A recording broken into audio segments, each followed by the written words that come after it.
Listo, ya les envío ahí el enlace a unas personas que me lo están pidiendo.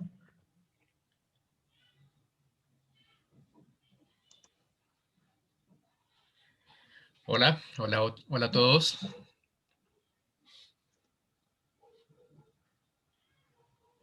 Hola. Hola, buenas noches. Hola, ¿cómo vas? Buenas noches. Hola, mucho gusto. Soy Jonathan Jiménez, hago parte de Acid House Ediciones y pues bueno, les doy la bienvenida a este espacio que hemos creado junto con Juan Carlos Carvajal Sandoval. Entonces, pues nada, hoy queremos hablar de todo un poco respecto a la literatura, sobre todo pues bueno, no sé, un tema que le apasiona bastante a Juan y que yo estoy investigando ahora mismo y me parece bastante interesante también, y es la cábala, ¿no? Entonces, la cábala a partir de la literatura, de la poesía sobre todo, y es un tema que no sé, es bastante curioso y pues bueno, vamos a hablar de todo un poco a partir de los griegos, un poquito de historia también, ¿no?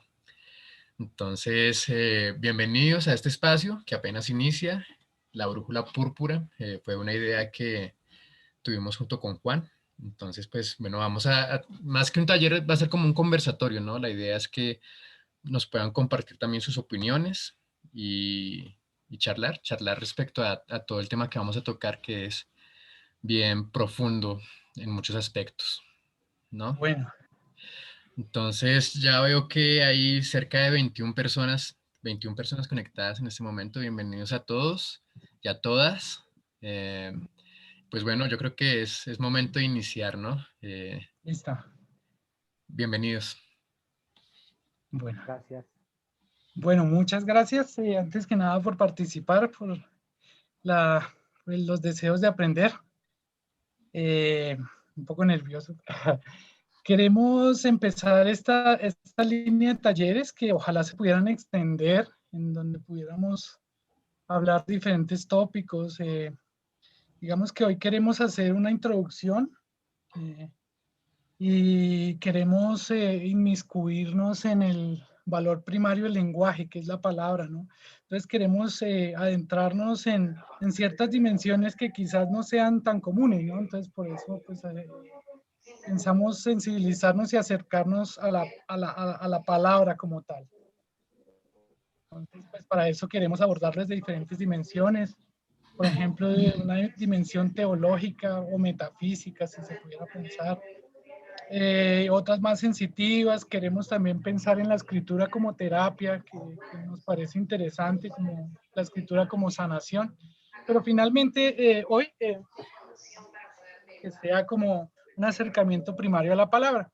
Como les digo, quisiéramos hacer más talleres en los que podamos hablar sobre poesía, sobre el vínculo entre la escritura y otras artes, ¿no? Como digamos la escritura puede alimentarse de manera holística de otras artes. A mí particularmente me interesa mucho el cine, a Jonathan le interesa bastante la pintura, entonces la música, es un gran conocedor también. Acá, por ejemplo, tengo un amigo, Andrés, que es bastante conocedor del rock y el metal. Entonces creo que se puede, más que le decía a Jonathan, como que la pretensión más que, digamos, una clase magistral o algo así, es como un diálogo de saberes, ¿no? También escucharlos, conocer acerca de sus posturas y que se den debates sanos y que finalmente construyamos conocimiento, ¿no? Que eso es lo que creo que es más interesante, como de una forma respetuosa y todo.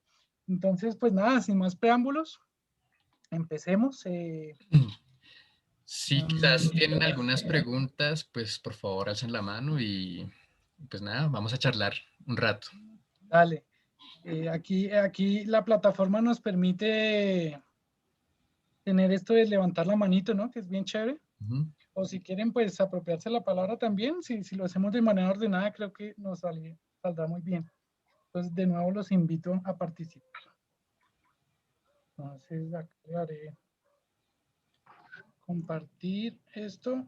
¿Ven esto? Una presentación. Todavía no. Aún no. Aún no No. aparece Juan.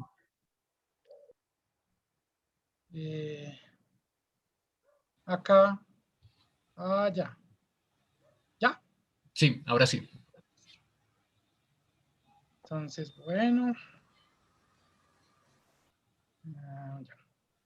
Entonces, bueno. Entonces, como les decía, pues empezar a indagar sobre diferentes dimensiones de la palabra, ¿no?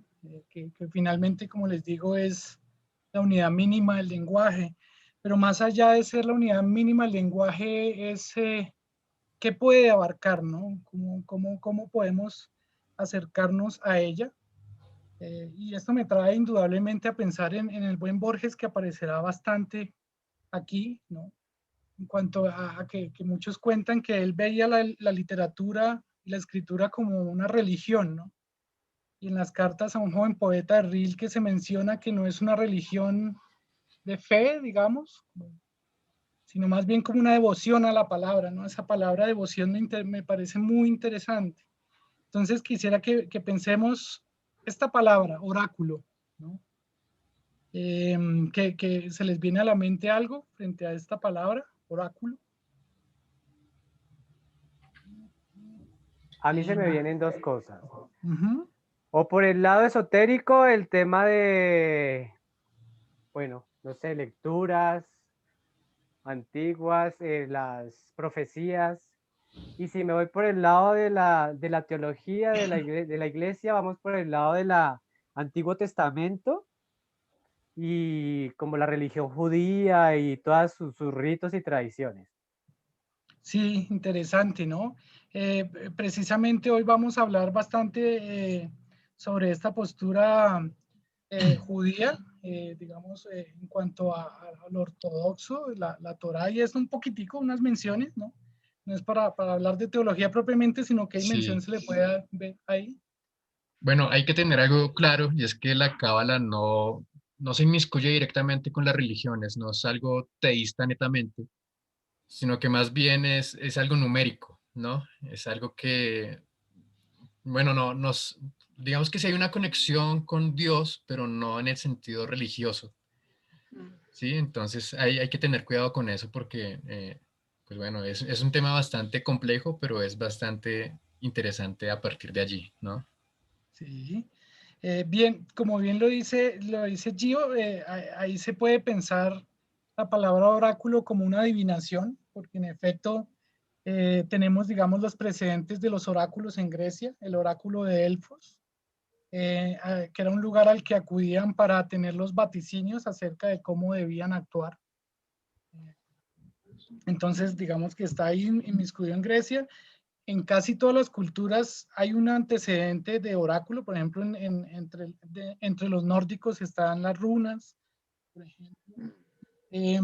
O sea, como que hay muy presentes diferentes figuras para este oráculo, hasta el punto que en la actualidad, en esta de la nueva era, los tarot son nombrados oráculos precisamente. Pero si vemos la acepción de la palabra, también oráculo se refiere a una persona sabia, ¿sí? Y eso es precisamente desde lo que me gustaría acercarme a esta palabra. En las cartas a un joven poeta de Rilke se menciona esta cualidad del poeta que habla como un visionario desvelador de la entraña del universo, ¿no? Es decir, que a partir de la escritura, a partir del entendimiento profundo de la palabra, se empieza a desentrañar los misterios más altos del universo, ¿no? Pensando, digamos, que como algunos especulan, nosotros estamos viviendo una experiencia material que tiene una índole, un génesis espiritual, ¿no? Y entender ese tipo de correspondencias es bastante complejo, porque sería partir desde lo material a una comprensión espiritual. Esto bien lo pensó Hermes Trismegisto, un sabio de Egipto, cuando decía que tanto como es arriba, es abajo. ¿Por qué? Porque, digamos, hay una prueba de ello en la medida en que nosotros podemos ver que las galaxias tienen la misma forma de unas flores, por ejemplo. Entonces vemos que realmente hay correspondencias entre un plano espiritual que pudiera ser el génesis de todas las cosas que se manifiesta en esto material. Pero entonces, sentando la idea acá, pensamos que el oráculo sería un ser que definitivamente tiene esa cualidad de entender las dimensiones del universo a partir del entendimiento de la palabra. Entonces, si pensamos, bueno, acá tengo un ejemplo en Grecia que es bien interesante. Acá, este es el inicio de la Ilíada, ¿no? Que es el primer poema épico de Homero, uno de los dos grandes poemas épicos. Y entonces acá notamos un detalle, ¿no? Él está diciendo, canta, oh musa, la cólera del peli de Aquiles, ¿no? ¿A qué voy? Que él está pidiendo a la musa que le confiera el don de ser él como una especie de canal, como un medium que le permita tomar esas palabras de inspiración de naturaleza divina y las pueda trascender en el papel, ¿no? Esto me parece muy interesante, porque pues pensando en esto que nos decía Gio sobre la tradición judía, pues claramente una de las máximas desde las cuales se asienta el cristianismo y el judeocristianismo es que la Biblia es un libro de inspiración divina, ¿no? Entonces vemos que esta idea está presente en todas las culturas. Aquí prácticamente Homero está ratificando el mismo principio, que es que él es un portador de la palabra divina, ¿no? Un emisario de los dioses que tiene el don de llevar este conocimiento a los hombres, ¿no? Y digamos, si nos remontamos mucho más allá, en la antigüedad tenemos el antecedente de los sumerios, de los babilonios, con la epopeya de Gilgamesh, que él también precisamente está dotado de esa cualidad divina para poder cantar esas epopeyas. Entonces vemos que no es un privilegio solamente de los griegos, de los judíos, sino que es como prácticamente un arquetipo, ¿no? El hombre como mediador entre Dios y los otros hombres. Recuerden que si quieren ir diciendo algo, Juan, una cosita. Buenas noches. sí. Hola. Hola, ¿cómo estás? ¿Me escuchan? Sí. Sí. Listo, qué pena lo constipado, como siempre. Estaba pensando ahorita mientras Juan hablaba, y es que hay algo muy interesante y es que el oráculo nunca se revela en la forma más simple, ¿no? El oráculo nunca nos dice lo que queremos escuchar o nunca ha dicho lo que se quiere escuchar, sino que siempre está jugando con el destino. Se pensaba o se piensa con los griegos que el destino es algo fijo e inamovible, pero el oráculo era el que jugaba de alguna manera las cartas, como va a decir Schopenhauer, y nosotros las vamos barajando, ¿no? Entonces el oráculo también aparece aquí como una forma suprema a la que acude el hombre, pero que nunca le devela realmente lo que debe ser o lo que es en sí mismo el hombre. Y vemos la poesía de alguna manera así. La poesía en su máxima expresión no nos devela lo simple, o nosotros somos simplemente los que develamos lo simple, pero hay siempre algo escondido, hay mundos escondidos dentro de la poesía, el arte, ¿sí? Y entonces aquí piensa uno en eso. Cuando Juan Carlos hablaba de Homero, ¿sí? Y hablaba de esos primeros visionarios o esos primeros elegidos para cantar, pues pensaba yo también en el Mahabharata, pensaba en Vyasa, ¿sí? Cómo revela la historia de los Pandavas y de los Kurus, cómo sabe la historia de la humanidad, ¿sí? Pero lo que él revela, lo que él muestra, no es la simpleza de lo que nos está dando a partir de sus palabras, sino es lo que existe en el fondo de esta develación, de esta revelación, porque entonces aquí tendríamos que empezar a mirar cuál es la diferencia entre develar, ¿sí? Y revelar. Entonces, en el develar es quitar el velo, que lo van a entender los griegos, ¿sí? Y el revelar es mostrar, ¿sí? Mostrar algo que está oculto, pero no es como el develar, porque en el develar está el manto, hay un manto invisible que nos hace ver, ¿cómo se dice? Que nos hace ver fantasmagorías, para decirlo de alguna manera. Entonces es interesantísimo porque, claro, uno está pensando en el oráculo y si lo pensamos en una forma simple, simple y no, que lo haya presentado en cine, entonces lo pensamos en Matrix, ¿sí? Va el oráculo a que le revele qué es, pero nunca le dice de una manera simple lo que debe hacer, ni nunca le muestra de una manera sencilla, nunca le devela lo que realmente es, sino que es el propio sujeto el que tiene que mirar esos cantos. Rilke hace lo mismo, Rilke hace lo mismo. Yo creo que los grandes poetas hacen eso, ¿no? No muestran de una manera simple algo que en el fondo es completamente complejo. Y es cada uno de los hombres los que se enfrentan a eso, los que buscan el destino en esto. Entonces vuelvo a empezar. El destino parece algo inamovible, pero en este caso el oráculo es el que traza un camino.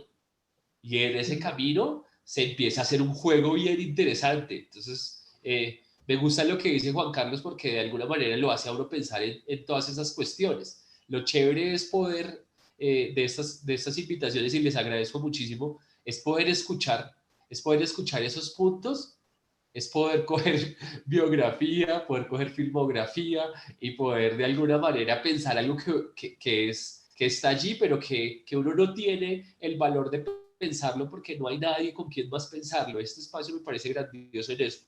Entonces, eso del oráculo no hay que perderlo de vista, ¿no? Y pensar el poeta como el oráculo, entonces también tendríamos que pensar qué nos devela, qué es lo que nos devela la poesía, qué nos devela la música, qué nos devela la escultura, ¿sí? O qué nos devela el arte en todas sus formas.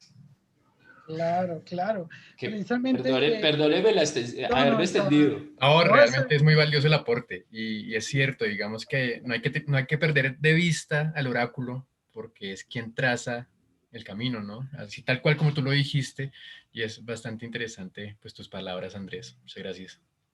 Cuéntame, Gio. Bueno, pues si tenemos en cuenta también el oráculo puede ser arma de doble filo.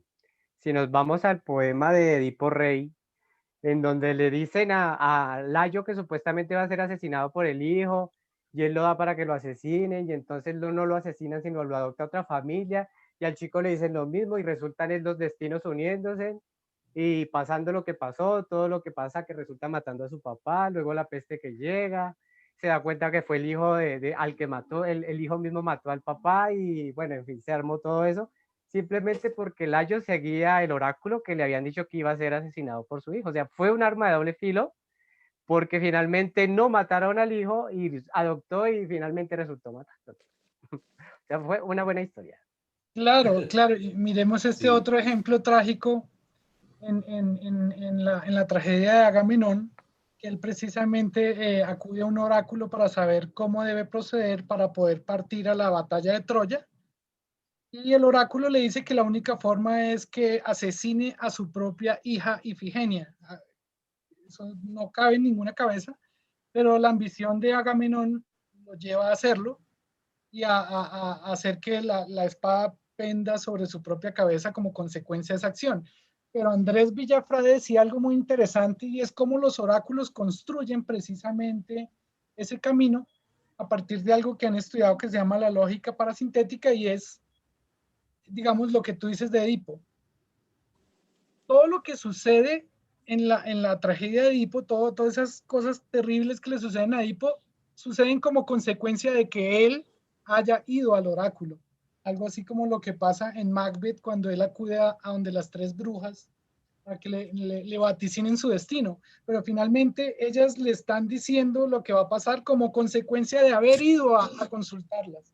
Es decir, si él no hubiera consultado el futuro, no hubiera tenido noción de ese camino que iba a recorrer. Es decir, los oráculos son fundamentales porque prácticamente son los que están definiendo ese camino.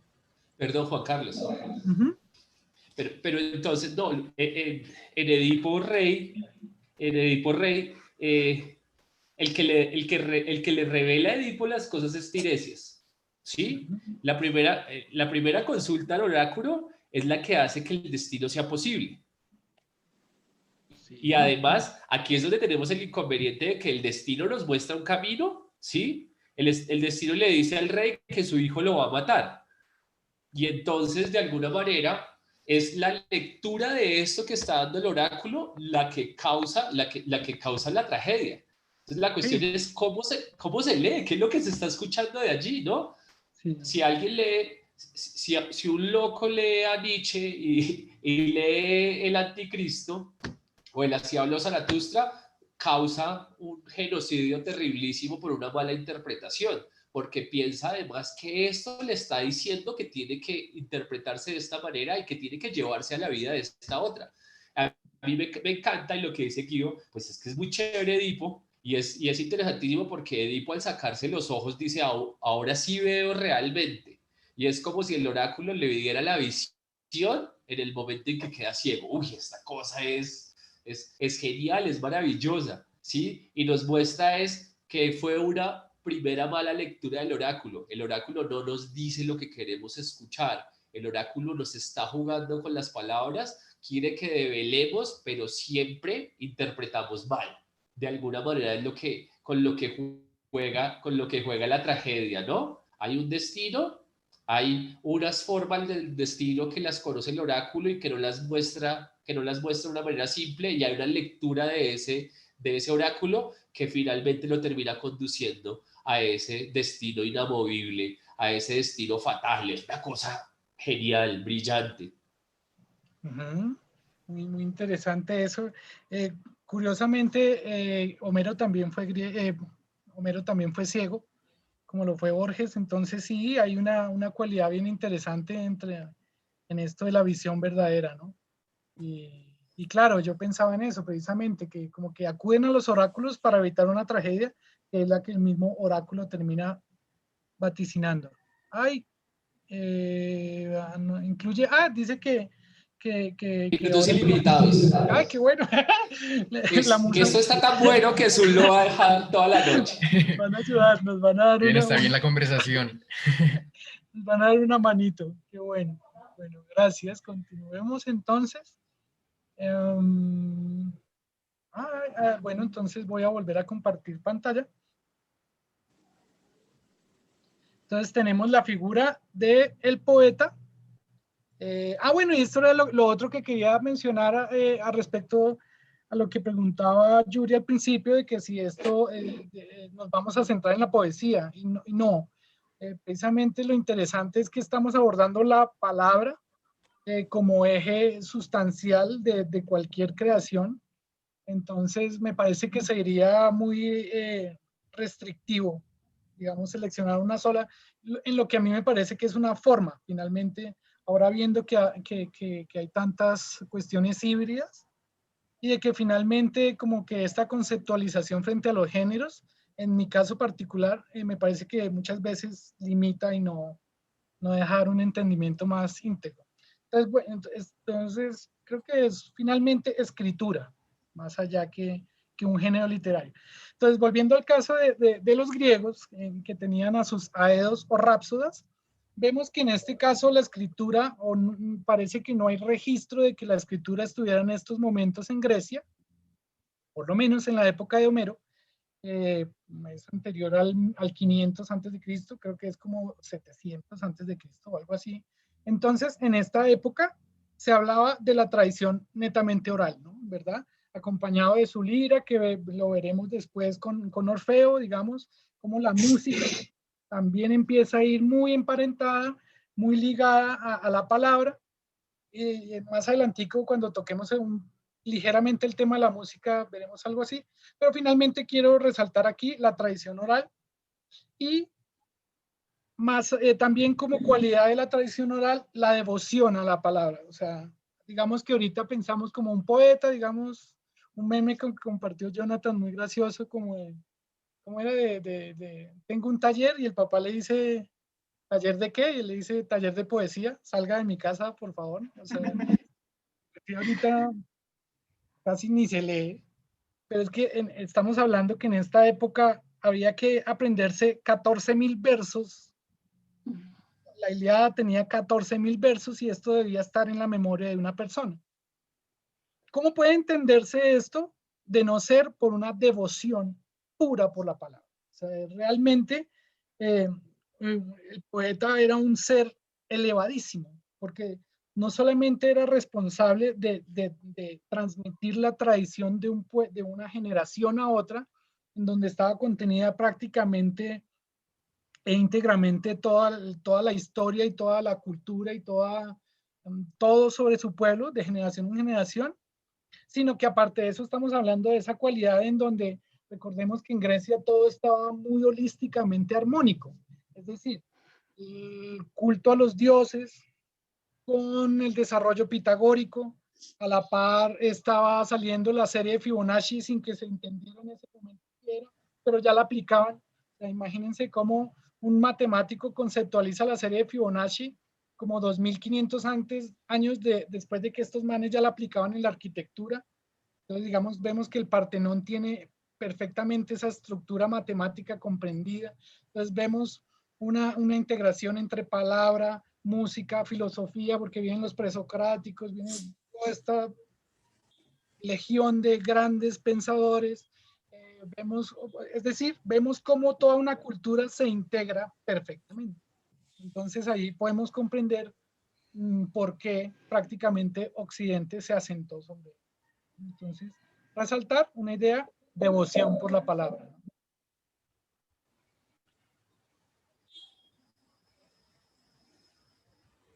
Bueno, entonces ahora vamos a tomar otro tema que es bien apasionante, bien interesante, en el que Jonathan también creo que nos puede ayudar bastante, y es el tema como de la cábala, pensando en esto que hablaba Gio sobre el Antiguo Testamento, sobre la tradición judía, y creo que esto nos da como bastante para hablar. Sí, bueno, inicialmente la cábala es una composición, antes que nada, que tiene presente mucho aspecto divino, ¿no? Divino en cuanto a la palabra, en cuanto a la belleza de la palabra misma, ¿no? Entonces, hay algo muy interesante en esto y algo que me pareció muy curioso en la investigación que estaba haciendo ayer, que de hecho, pues bueno, conecta la cábala con la figura de Dios, ¿no? Pero yo veo la figura de Dios, y no solo yo, sino Borges también lo mencionó. Borges mencionó que bueno, que Dios, la figura de Dios como tal, es una figura literaria, ¿no? Que es una figura literaria, que la religión como tal, la Biblia es una figura literaria que se debe apreciar así, que es divino por eso, que Dios como tal es la mejor creación de la literatura de la palabra. Y eso es muy válido, ¿no? En cuanto a esto, digamos que este es un árbol de la vida. Yo no lo comprendo muy bien, no sé si Juan nos puede explicar un poquito de ese árbol. Digamos que tengo un concepto, pero seguramente va a ser muy confuso. No sé si me puedes explicar, por favor, el árbol, y luego continúo con lo que quiero decir respecto a la poesía y la cábala, por favor. Claro, es que todo esto da para mucho estudio, ¿no? Y mucha profundidad, pero digamos a un grosso modo, este árbol que vemos aquí se llama la Shekinah, que se le atribuye, algunos piensan que es el Espíritu Santo de Dios, la cualidad femenina de Dios, pero asentado un poco más, es el mecanismo que utilizó Dios para poder crear todo. Los cabalistas parten, hay un libro muy interesante que es pero no, bueno, sí, se llama Lenguaje y Cábala, de Gershon Scholem. Él parte de esta premisa. La Biblia, el Bereshit, el Génesis, empieza diciendo, en el principio creó Dios los cielos y la tierra. Pero se pregunta, ¿y antes del principio? Si partiéramos del hecho de que Dios no era eterno, tenemos que pensar en la idea de que Dios pudiera crearse a sí mismo. Y la manera, indudablemente, si no existía como materia, es que debía provenir del lenguaje. Más que la piña misma. Entonces, como ustedes ven, este árbol está concatenado, digamos, tiene unos nodos y cada nodo está unido. Y en cada una de esas ramificaciones hay un carácter. ¿Identifican qué alfabeto es? Es el hebreo, que tiene una particularidad muy curiosa, y es que cada carácter del alfabeto hebreo tiene un número, razón por la cual algunos afirman, entre ellos Borges, digamos, Borges se acercó mucho a la religión, al pensamiento judío, desde un punto muy objetivo y digamos que muy extasiado ante la complejidad de este mundo, ¿no? Entonces él decía que se puede pensar que Dios en efecto inspiró a la Biblia, porque en la Torá, que son los primeros 5 libros de la Biblia, está cifrado el nombre de Dios, no solo en la precisión de cada uno de los caracteres con que está escrito, sino en la correspondencia numérica.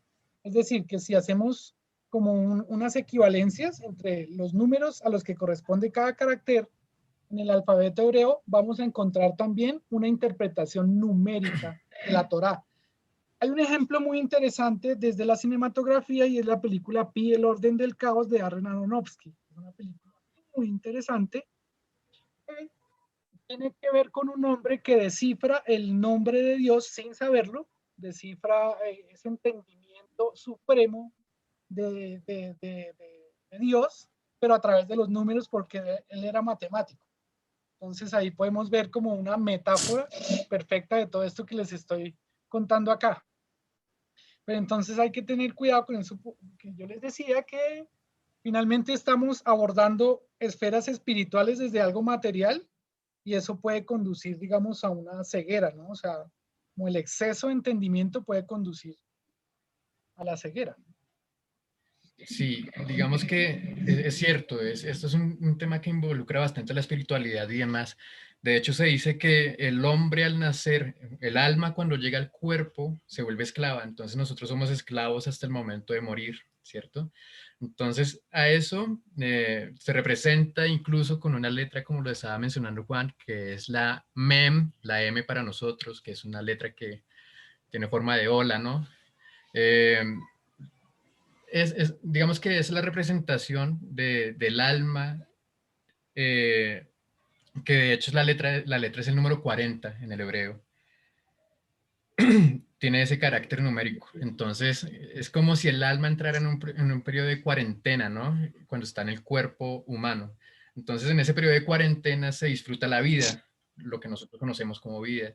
¿Y cómo se disfruta la vida? Pues creando. Por eso, pues está muy conectado también el tema numérico, las matemáticas, con la creación de poesía, con la creación de música, con la creación de otras artes que realmente es muy necesario explorar. Y ahora pues quiero compartir con ustedes un poema de Borges que también es muy lindo. Entonces lo voy a leer. Este poema es El Hacedor, de la Obra Poética de Buenos Aires. Fue publicado en 1989. Entonces el poema dice: ver en el día o en el año un símbolo de los días del hombre y de sus años, convertir el ultraje de los años en una música, un rumor y un símbolo. Ver en la muerte el sueño y el ocaso. Disculpen. Ver en la muerte el sueño en el ocaso, un triste oro, tal es la poesía, que es inmortal y pobre. La poesía vuelve como la aurora y el ocaso. Entonces el poema evoca una mirada sencilla, ¿no? Una mirada transformadora. Incluso es una mirada que es muy, no sé, digamos que es muy representativa también a esto que estamos hablando, que es algo más astral, entre comillas, más divino. Y pues bueno, es básicamente eso, ¿no? Como que todo está ligado matemáticamente, todo está ligado numerológicamente a la creación, ¿no? A crear algo, a crear poesía, a crear pues música, incluso a crear filmes como el que nos recomendó Juan, que es una película que esta mañana me comentó de ella, pero pues no pude verla, pero seguramente lo haré.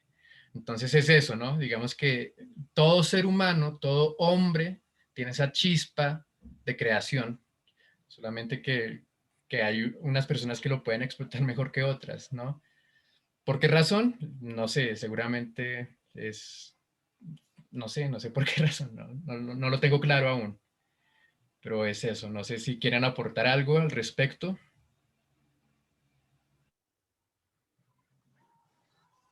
Bueno, entonces continuemos. Entonces Y Juan, tenemos, sí. y yo, no, estaba escuchando esto, pues piensa uno y me voy a referir a algo que se acerca, y es que se piensa, o sea, dice que en el principio fue el verbo, ¿no? Y que Dios dijo, y eso es interesantísimo porque cuando dice Dios dijo hágase, entonces esa oración sí si se analiza en el fondo, está en presente, pasado y futuro. Es una cosa maravillosa lo que hacen con la palabra. Y además como la palabra es creación de todo, creación de la totalidad. Sí. Vuelvo un segundito atrás, cuando Juan hablaba de pie el orden del caos, no, pues eso es una cosa maravillosa. Eso está basado en un cuento que se llama Los 10.000 nombres de Dios, y en este cuento es un cuento de ciencia ficción. Una secta tibetiana manda o pide hacer una calculadora gigante para descifrar los verdaderos nombres de Dios, ¿no? Que son numéricos, están dados desde los números. Cada que se descifra un nombre de Dios, a partir de un número se apaga una estrella. Y entonces la secta lo que quiere hacer es como terminar el mundo, acabar con el mundo no desde la palabra, sino desde los números. Y sabemos, o se sabe, que los números también son una forma de lenguaje que se presenta como universal, y es de alguna manera como si la representación de Dios y de todo se diera con los números, pensando en los griegos como lo planteaban en el principio Juan. Lo que dice Jonathan desde el texto de Borges, pues es eso, es Borges develando de alguna manera qué es el poema, qué es la palabra, cómo se presenta, cómo le da ojos al que no los tiene, ¿sí? Y aquí es lo interesante de aquí es otra vez volver a lo que hablábamos en el principio, y es el develar. ¿Qué hace la palabra? ¿Sí? ¿Por qué algo como la palabra se vuelve universal? Quiero recomendarles muchísimo un cuento que me dejó impactadísimo, y se llama La palabra, de Vladimir Nabokov. Y es interesantísimo este cuento, porque este cuento está develando una cosa macabra, horrible, insólita, pero usted lo lee y es un cuento precioso. Está lleno de ángeles, es un hombre que parece iluminado, pero en el fondo es una cuestión escabrosísima, terrible. Y de alguna manera es como si la palabra nos engañara también, y nos engaña porque no sabemos escucharla, porque no sabemos verla, porque no sabemos tomar las connotaciones que se presentan en ella misma. Aquí yo no tengo ni idea, cuando ustedes dijeron que iban a hablar de la cábala, yo quedé perdidísimo, yo, pucha, no tengo ni idea de eso, pero uno empieza a asimilar cosas cuando los escucha. Bueno, eso es lo interesante de tener personas tan inteligentes hablando de esto, y es que lo hacen asequible o accesible a todos los que estamos aquí presentes. Entonces, pensemos también eso, en el principio fue el verbo, independientemente de que usted sea religioso o no sea religioso, Sí. hay algo que no puede romperse, y es que la palabra está creándose a sí misma, y está creando algo que puede ser un ser increado. Y entonces la idea de Dios aquí aparece como una postura de algo que aparece a partir de la palabra, y que solamente desde la palabra existe en sí mismo, ¿sí? La existencia en sí mismo. La pregunta de Wittgenstein, si existen los unicornios, pues empieza o da respuesta con la existencia misma de la palabra unicornio, ¿no? Y de la pregunta sobre los unicornios. Entonces uno empieza a darse cuenta que hay una cosa aquí maravillosa y mágica. Realmente me parece exageradamente divertido eso que están haciendo, y lo hace pensar a uno que es de lo más rico, y es, pensémoslo desde la literatura, desde la música, desde el arte, desde el lugar donde nos movemos. ¿Qué significa la palabra? ¿Cuál es el lenguaje? Porque no es la palabra, no es únicamente la palabra, sino el lenguaje. El lenguaje a partir de que nos crea el mundo y nos crea la realidad. Porque aquí hay una creación de la realidad, ¿no? Para el cristiano o para el católico, la realidad se da desde el verbo y desde la creación, y la creación de la divinidad. Pero la pregunta por la divinidad, por el surgimiento, por el inicio de la divinidad, sin la respuesta, no anula la existencia de la divinidad. Simplemente le pone un velo que es incapaz de verse si no se entiende metafísicamente el concepto de Dios. Y aquí entonces empezamos a hacer todos unos juegos con el lenguaje. Por Sí. por la intervención tan larga otra vez. No, no hay lío. Y qué bueno que aportes, pues realmente es un gran aporte. Algo muy importante que dice Andrés, y es que la palabra es herramienta, no es una herramienta que crea, es una herramienta que puede destruir, es una herramienta que se debe manejar pues con cuidado, ¿no? Entonces, puede ser un cuchillo que está para tajar carne o para matar la carne. Sí, entonces es la importancia de la palabra, darle ese significado que es, puede ser espiritual para muchos o puede ser simplemente, eh, no sé, simplemente para expresarse y ya. Eh, pero siendo así, es algo que construye, ¿no? Que construye, bien sea mentiras o verdades, pero que construye algo. Entonces la palabra es lo que nos hace a nosotros, pues lo que somos, ¿no? Es algo bastante delicioso y es bastante halagador el poder utilizar la palabra para componer versos o componer música o componer canciones. Entonces, yo creo que antes que nada, antes de involucrar a Dios o involucrar a algún tipo de religión, hay que pensar en ello, ¿no? En que tenemos esta posibilidad de expresión, que es la palabra, y que es algo tan enorme y tan valioso que puede construir. Y pues nada, es básicamente eso. La cábala realmente a mí me parece muy interesante por esa razón, porque es algo numérico, es algo que puede investigarse, que estudia y que se está estudiando constantemente y que tiene esta conexión con la creación, ¿no? Con la creatividad. Entonces es algo bien lindo poder explorar esto que apenas me estoy involucrando allí. Les voy a compartir en el chat, no sé si puedo adjuntar documentos. Sin embargo, voy a tratar, de hecho, hemos creado un grupo de WhatsApp con Juan Carlos. Si quieren, me dejan su número telefónico, los voy agregando al grupo. Y los comparto un documento que está bien chévere, es una tesis que habla de la cábala y la poesía. La estuve leyendo y está muy buena. Entonces, si quieren, me dejan sus números telefónicos, los voy agregando y les envío los archivos para que los estudien también. ¿Listo? Sí se puede, Jonathan, ahí está, ahí se puede agregar también Sí, listo, vale. alguna cosa, Entonces sí. voy a enviar el documento ahí. Muy interesante eso, ¿no? Pensaba en esto de Wittgenstein que tú decías que también está muy acorde a lo que pensaba Descartes, ¿no? Que algo existe ya con el hecho de que podamos nombrarlo o imaginarlo, ¿no? Entonces, es una concepción compleja.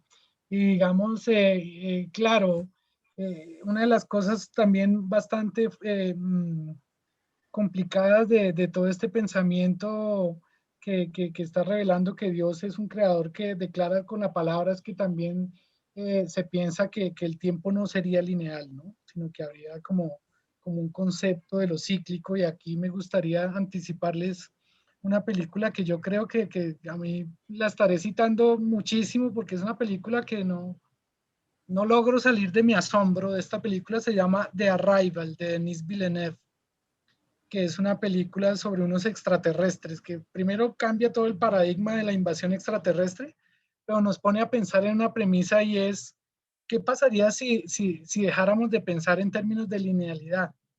Si el dominio de un lenguaje nos pudiera hacer vivir en el presente, en el pasado y en el futuro al mismo tiempo.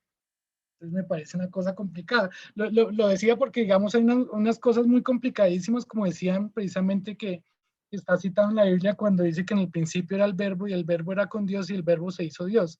Pero pues hay muchos que interpretan que ese verbo es Cristo, ¿no? Entonces, pero ahí dicen que Cristo estuvo con Dios desde el principio. Entonces uno dice, pero ¿cómo así? O sea, Cristo no fue el que bajó aquí, no. Al parecer estuvo también desde el principio de la creación y se manifestó como carne. Entonces uno dice, pero ¿esto cómo puede ser? Entonces, claro, eso solo puede ser comprensible dentro de esta lógica en donde la linealidad no existe y lo eterno está desde el principio pensado desde una palabra, ¿no?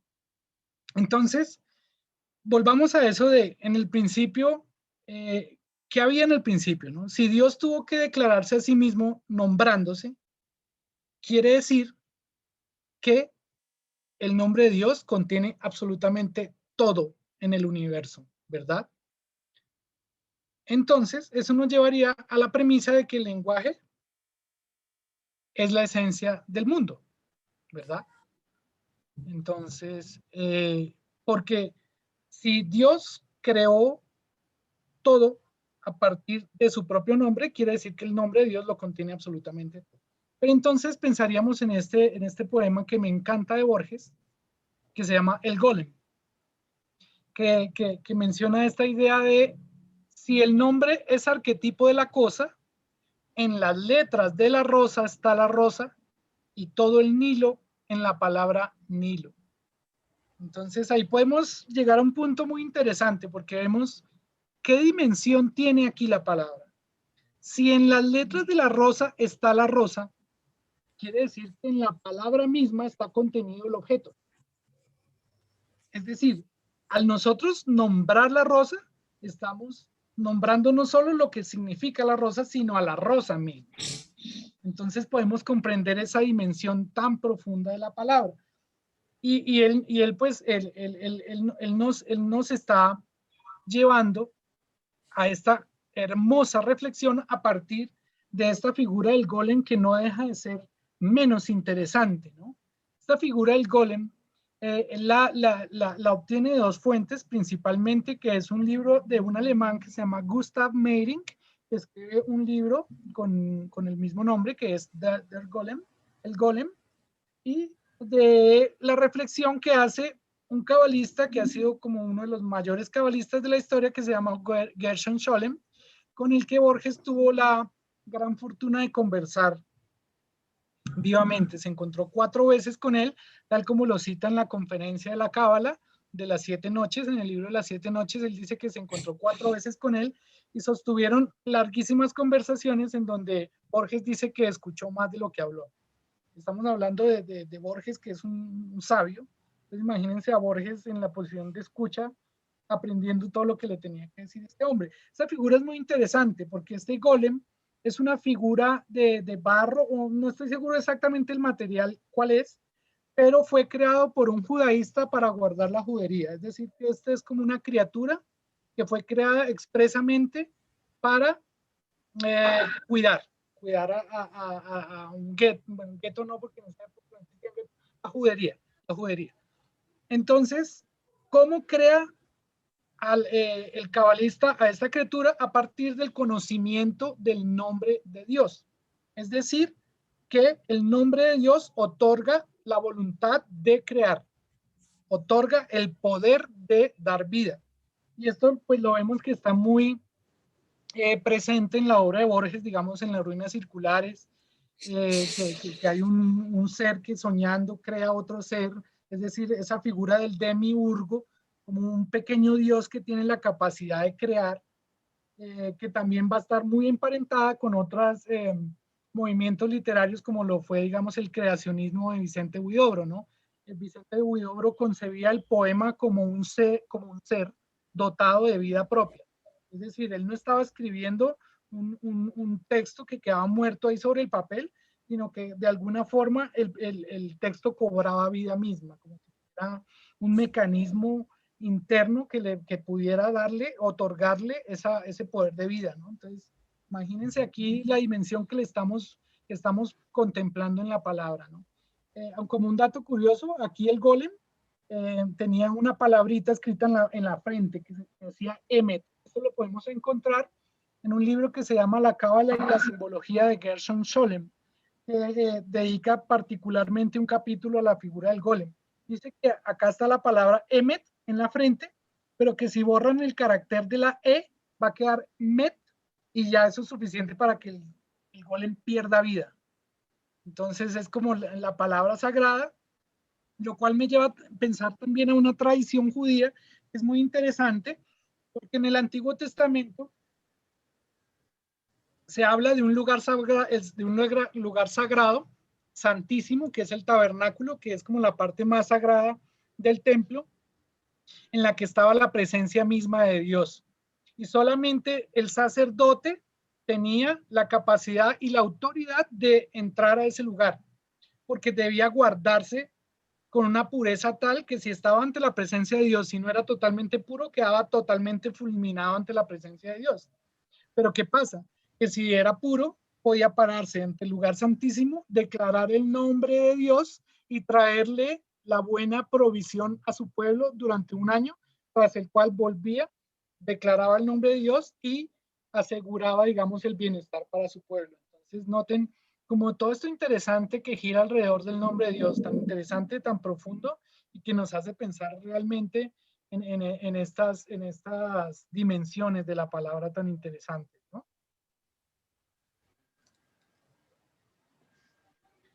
Ahora pensemos en, como decía Andrés, digamos que acá el ánimo no es de hablar de la Biblia propiamente, sino que es que el tema ineludiblemente nos lleva a esto.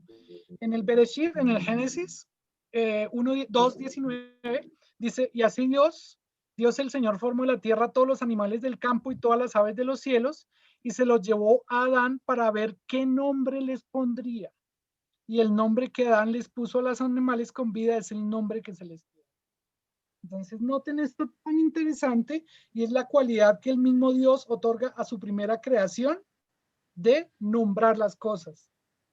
En últimas, me parece que Adán es el primer, bajo este mito, Adán es el primer poeta de la humanidad, porque es el primero que le puede dar vida a las cosas. Imagínense esa capacidad y ese don tan grande que sería como, digamos, nombrar al perro perro, o sea, a nombrar a cualquier cosa como yo quiera, que ese sea el nombre que permanezca. Eso es un acto de creación puro, me parece. O sea, ¿qué mayor poesía puede ser el hecho de nombrar todo lo existente, ¿no? Si vemos, hay un ejemplo práctico que fue en la creación del lenguaje Esperanto, porque el Esperanto tenía esa noción y esa idea de querer que el objeto fuera la representación misma, ¿no? A la manera como Dios afirma, como Borges afirma esto de el nombre es arquetipo de la rosa, y en las letras de la rosa está la rosa, y todo el hilo en la palabra. Yo, bueno, ahí como me tomé el atrevimiento de poner, digamos, bueno, como esto es también un laboratorio, un taller de creación, me tomé la libertad de poner unos poemas en los que estoy trabajando, son dos pequeños, en donde reflexiono sobre esto. Entonces se los leeré brevemente. Bereshit, en el principio. En el principio creó Elohim los cielos y la tierra, pero antes también tuvo que crearse bajo la forma y semejanza de su excelso lenguaje. Creó su nombre, la eterna cascada que alimenta el agua misma, y en él cifró el fuego capaz de encenderlo todo. Qué bonito. Sí. Gracias. Entonces Elohim formó a Adán del polvo de la tierra y a su vez lo hizo poeta para que nombrara todas las cosas. A la nube la habrá mantenido en su pecho sin aliento. Al gato lo habrá pronunciado cuando la luna deja ver sus primeros pasos. Mas la mujer, sin duda, fue su mejor poema. ¿Cómo nombrar palabra tan eterna? La mujer es un verso que se sostiene sobre la lengua.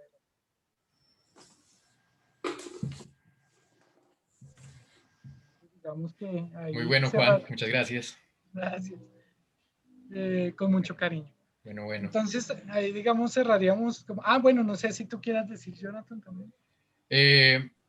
Pues les voy a decir que en el chat dejé el enlace para que puedan ir al grupo de WhatsApp. Vamos a estar compartiendo pues bastantes documentos, pues documentos de las investigaciones que hagamos para los próximos talleres y demás. Entonces pueden acercarse al chat. Está el enlace para el grupo del WhatsApp. ¿Listo? También queríamos preguntarles cómo, no sé, estábamos pensando en programar otro taller, no sé, quizás con otro tema, para dentro de 15 días, si les parece bien participar. ¿Cómo les ha parecido el taller hasta ahora? Más bien, nos gustaría que nos contaran. Excelente, excelente. Perdón, hablo yo, ¿no? Dale.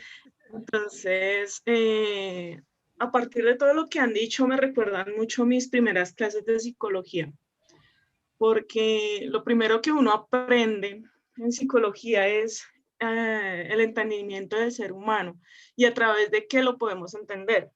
Entonces resulta que el lenguaje es transversal al ser humano mismo, incluso es transversal al lenguaje propio. ¿Sí? Ustedes mencionaban que etiquetar o llamar a las cosas por su nombre, el nombre que nosotros creamos, es un poder básicamente y es espiritual. Si lo vemos más allá de las propias palabras, incluso hacer un verso de 2 líneas incluye la transformación de la emoción, del sentimiento, de una forma incluso metafórica. Entonces, considero que el lenguaje, la palabra en sí misma, así no se exprese con la boca, pues hay lenguaje que ni siquiera necesita ser escrito para poderlo entender o para poderlo interpretar, ¿sí? Hay un sesgo de interpretación siempre que es lo que yo digo, lo que está bien para mí, puede que para ustedes no esté bien. Entonces es el sesgo de interpretación a través del lenguaje también. Entonces, sin lenguaje, la vida misma sería plana. Mira, a pesar de que, digamos que los seres humanos perdamos ciertas habilidades que no, incluso el habla, que no tengamos esa capacidad de habla, o las personas que nacen sin la capacidad del lenguaje pues hablado oral, podemos hacer, o sea, podemos comunicarnos de cualquier manera y eso sigue siendo lenguaje, ¿sí? Independientemente de lo que se quiera interpretar o lo que se quiera decir, sigue siendo lenguaje y es transversal siempre al ser humano, incluso transversal al propio lenguaje. Me parece interesante y me gustaría que de verdad esto se repitiera en función de todo, de todas las ramas literarias, lo que sea poesía, narrativa, cuento, lo que sea. Me parece muy interesante seguirlo transmitiendo a la gente, pues.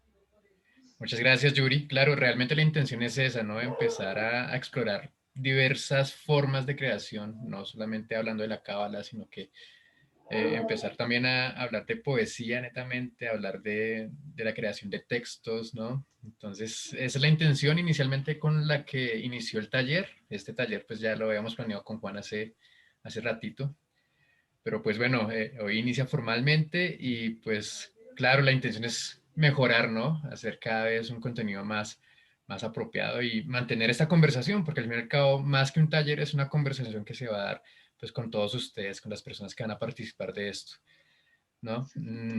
Y nada, pues muchas gracias. Nosotros, no sé, Juan, si quieres exponer unos puntitos más. Bueno, sí, pues creo que nos extendimos bastante en nuestros dos temas, Sí, pues, digamos que había harto, pues sí, creo que cerrando, digamos, este tema podría quedar bien. Eh, entonces, les voy a contar esto que me parece muy bonito, muy, muy bonito. Recomendarles esta hermosa película. Para mí es ineludible hablarles de cine. Es una pulsión ahí muy, muy grande. Esta película se llama La Academia de las Musas, de un español que se llama José Luis Guerín. Es una película increíblemente bonita. Y ahí se reflexiona sobre las musas, pensando mucho, digamos, en la musa de Dante, en Beatriz, ¿no? Como, digamos, en un principio, en la época agustiniana, en todo este tiempo de los que hablamos de la tradición judía, Dios era la musa, de estas deidades eran las musas, pero después se traslada a una figura de una mujer, un hombre pudiera ser también. Es una reflexión muy hermosa. Entonces hay un diálogo que me gustó mucho porque les voy a poner en contexto, hay una persona, es muy contemporánea en la película, entonces ahí está hablando una mujer que tiene una relación por internet. Entonces se enamoró de un loco que estaba por allá en otro lado del mundo, creo, no lo mencionan, pero es una relación lejana. Entonces la mujer, el hombre, un profesor que es el protagonista le dice, esta persona tú la has amado sin verla, sin hablar. Y ella le responde, la palabra tiene una fuerza impresionante si la escribes, te hace imaginar, te arrastra. Si tenía una palabra tan hermosa como una caricia, no necesitaba un cuerpo, me bastaba esa palabra. ¡Wow! Qué diálogo tan hermoso. Y entonces, finalmente, más adelante, él le dice esto, te conviertes en una musa cuando te das cuenta que este es tu poder, tu fuerza, que estas palabras son tuyas. Él está diciendo como, tú tuviste la cualidad de convertir un cerdo en un poeta, digamos, o bueno, si le dice algo así, pero entonces le está haciendo caer en cuenta que finalmente, como dice Yuri, como un trabajo de exploración interna con el lenguaje en donde uno realmente entiende que todas estas inspiraciones nacen desde de una conciencia, de un flujo muy interno, que es realmente lo complicado, ¿no? Poder interiorizarlo, ¿no? Y poder apropiárselo, ¿no? Pero entonces, como interesante que vean esta película porque, como les digo, es muy, muy contemporánea, también está muy atravesado con la cuestión del feminismo, porque él habla pues desde Dante, de la figura de Beatriz, pues entonces las mujeres la cuestionan, no, pero Beatriz, ¿cómo va a ser solamente como un objeto pasivo que es la inspiración del poeta? Ya, entonces hay como una reflexión bien interesante de feminismo, como de virtualidad, de todo esto, de todas estas relaciones lejanas, sobre las musas, que las musas pertenecían primero a un ámbito divino y después aterrizan a otro plano más cercano. Y va muy en concatenado con esto que mencionaba Andrés, ¿no? De que finalmente la palabra, como dice Yuri, también es transversal al mismo lenguaje. Entonces, todo finalmente puede interpretarse como lenguaje, ¿no? Cualquier manifestación artística. Todo. Entonces puede Sí, entenderse desde esa óptica. sí es cierto, digamos que en cuanto al lenguaje como tal, se puede observar también en la pintura, ¿no? Las expresiones que son propiamente hechas con un pincel o con tonalidades, es también hace parte de eso, ¿no? De un lenguaje que expresa. Entonces, eso también es bastante lindo. También les quería hablar de eso, ¿no? Digamos que la intención del taller es que podamos compartir las cosas que nos gustan, en este caso, pues el cine, la música, todo eso y analizarlo desde un punto de vista crítico, ¿no? Entonces, eso también sería bastante chévere hacerlo con todos ustedes, pues con las personas que quieran continuar haciendo parte de esto que estamos iniciando hoy, ¿no? Quiero proponer algo para el próximo taller, Dale, Andrés. si me lo permiten. Hay una cosa de la que no he podido hablar así y escuchar varias opiniones, pues estoy muy alejado de la academia hace muchos años. Eh, el cine es otra de las cosas que me mueve profundamente y eso se lo agradezco a Juan Carlos. Hace más de 18 años que estamos viendo cine. Me gustaría hacer o que hiciéramos o que trabajáramos aquí todos el lenguaje cinematográfico desde la película La Llegada. O sea, ya que estamos hablando del lenguaje, ahí podemos ver qué pasa con la música, qué pasa con la fotografía, cuál es la intención que se presenta en la película. Aquí un compañero dejó el cuento, entonces podríamos leer el cuento, podríamos ver la película y podríamos hablar de ese lenguaje cinematográfico a partir ya de un eje. El eje central sería la película La Llegada. Es una película que la encontramos en Pelis Plus, creo que Netflix la subió hace poco. Voy a buscar el enlace y lo envío. Y es una película que me parece genial porque las diferentes lecturas que permite la misma haría un taller muy enriquecedor para todos. Sería muy chévere mirar cómo la ven, ¿sí? ¿Qué lectura se le está haciendo a la misma? ¿Desde dónde se aborda? ¿Qué cosas vimos y qué cosas no vimos? Entonces ahí podríamos, no sé, lo planteo a ver si fuese posible. Sí, de hecho es muy posible. Podríamos hacer eso. No sé qué piensa Juan. Sí, claro, sí, de hecho, con Mac también habíamos pensado un taller de cine y de poesía o cine y literatura, entonces, claro, estaría muy bien emparentado y parece que hacer ese ejercicio de estudiar esa película y varias películas, ¿no? Pero digamos esa en particular, leyendo el cuento también, y qué buen ejercicio, ¿no? O sea, chévere, o sea, si ustedes quisieran, digamos, tener esa devoción, digamos, de tomarlo a profundidad, pues para mí es fascinante porque eso implica también aprendizaje de nosotros, ¿no? O sea, Sí. digamos, Yo creo que la preparando. intención es esa, ¿no? Compartir, ir alimentando pues nuestros conocimientos, ¿no? Compartir nuestros conocimientos. Yo creo que la gran intención de esto. Digamos, preparando también, pues se da uno cuenta que realmente enseñar es aprender también y es bien interesante. Otra propuesta que yo también tenía para el taller es tomar algunos ejercicios de acá o en general ejercicios de escritura. Pero digamos que en este librito hay bastantes ejercicios de escritura terapéutica, pensar la escritura como catarsis, como sanación. Entonces también me gustaría como abordar esos términos de catarsis, ¿no? Como digamos los griegos con el teatro hacían catarsis, cómo depuraban sus sentimientos, o sea, sí, pensar una escritura sanadora. Me parece un tema interesante también. Yo estoy totalmente de acuerdo, qué pena interfiero ahí. Más desde mi praxis, entonces considero que es una de las cosas que siempre recomiendo en terapia, en consultas, y es precisamente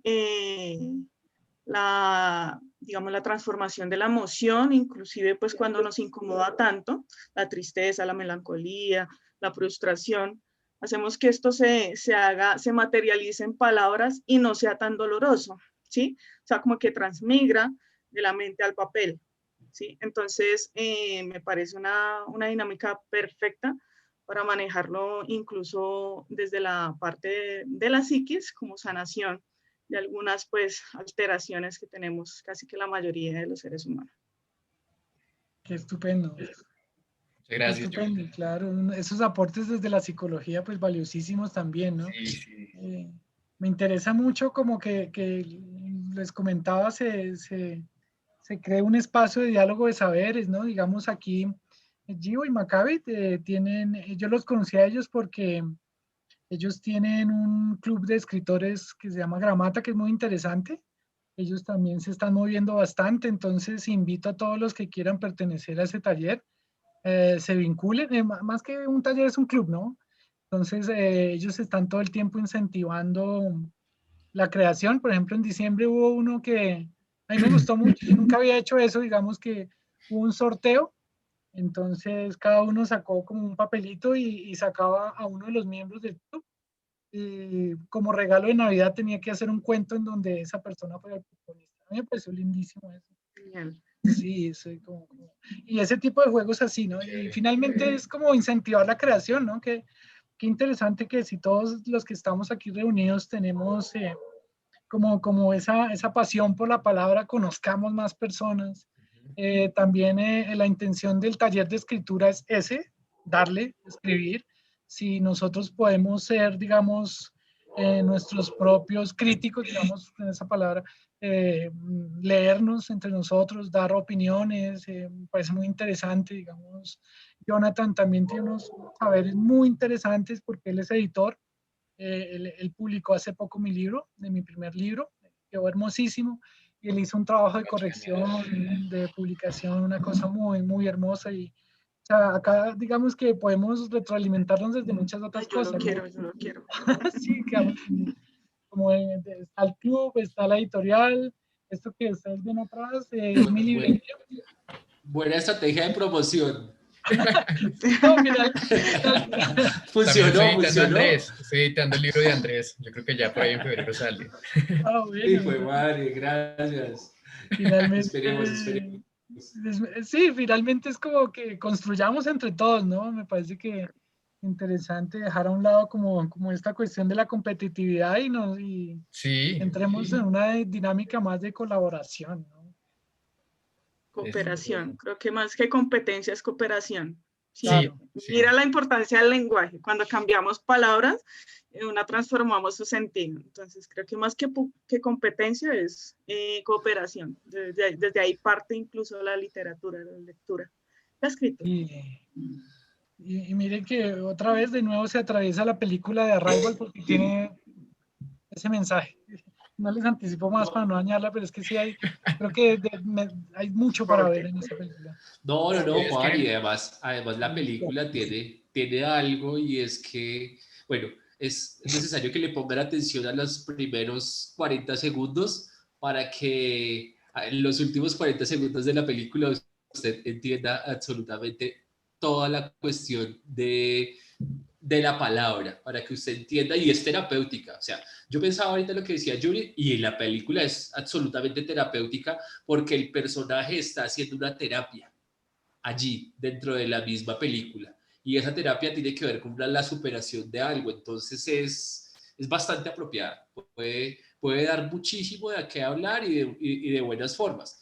Y pienso lo mismo que decía Juan Carlos y que decía Jonathan, y hay que escribir, ¿sí? Si de este pequeño taller sacamos cosas significativas, se escriben textos, los compartimos, podemos terminar haciendo un trabajo bien interesante para que no quede simplemente en la memoria, que a veces es tan frágil, ¿no?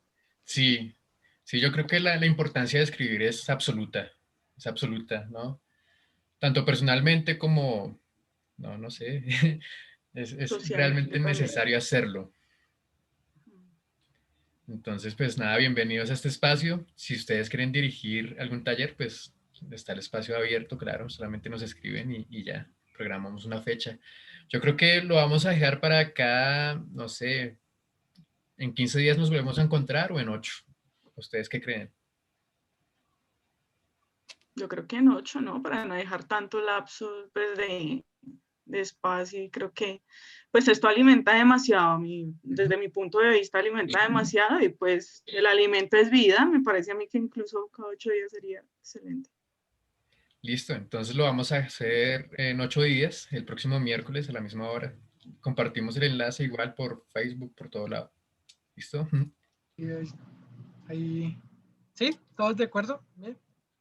Sí, muchas gracias por la invitación, muchísimo, muy Bueno, chévere. Muchas gracias por participar, Gracias. Andrés, y todos y todas las que están conectados, escuchándonos. Muchas gracias y un abrazo enorme. Bueno, Gracias, feliz noche. Muchas Gracias. gracias. Feliz noche, que estén bien. Gracias a Gracias. ustedes. Mil gracias a todos. Pancho, un Gracias. placer. Un abrazo, llave. Bueno, Gracias, hasta luego. Muchas gracias. Adiós. Chao, chao. Interesantísimo todo. Saludos desde México. Gracias. gracias. Gracias. Hablamos, Juanca. Chao. Gracias a todos. Gracias por participar. Chaito. Otro abrazo, Jonathan, llave. muy bien.